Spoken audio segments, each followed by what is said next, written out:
Almost 15 years after a man was robbed and murdered in South Nashville, his family still doesn't know who killed him.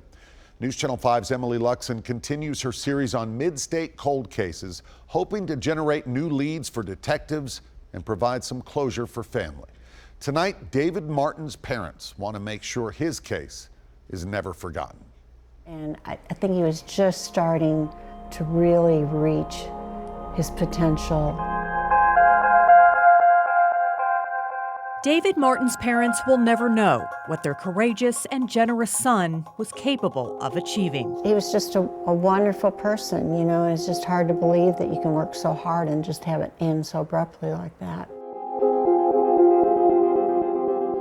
Chris and Joanne Martin adopted David when he was 13, providing him with a loving home and stability he lacked in his childhood and in the foster care system. He was raised in an environment where it's okay to lie and it's okay to steal, so that was a little bit for him to overcome. He's number 10, he's right there. Throughout high school, David found his footing on the soccer field and basketball court. Well, we got a lot of pleasure out of watching him play. In 2007, the 26-year-old lived at what was then called the Bavaria Apartments in South Nashville and managed a restaurant. He had a good job and he was financially secure and on his own. On August 21st, Metro Police say David returned home around 11:30 at night after picking up a pizza. A young, tall and skinny man approached him and asked to use his cell phone.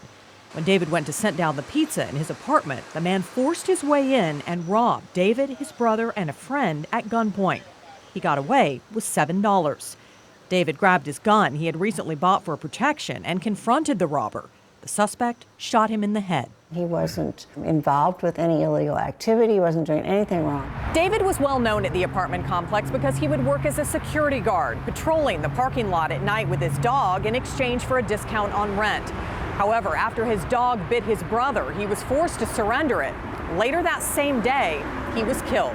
I think that maybe there's some sort of a connection there between him losing his dog and that very day, someone approaching him. This is my son. He was murdered at his apartment down this road. With no arrests and no new leads, 1 year after David's death, his parents hit the streets to bring attention to the case. When your child is murdered, what else do you have to do except try to bring justice to that, you know? Now, almost 15 years later, Metro Police Detective Matthew Filter says tips from the public are critical to solving the mystery. There's definitely people out there that know what happened. Based on the way this robbery went down, I would say that this individual has done this exact same thing before. Chris and Joanne can't help but wonder what David would be doing now. He wanted to get married, he wanted to open his own restaurant. He had kind of like a scheme in his head to get better. Even after years filled with grief, anger, and frustration, the Martins still hope answers will come. Detectives do too. There's nothing that can't be solved. It's just a matter of getting people to come forward and be willing to talk to us. Emily Luxon, News Channel 5.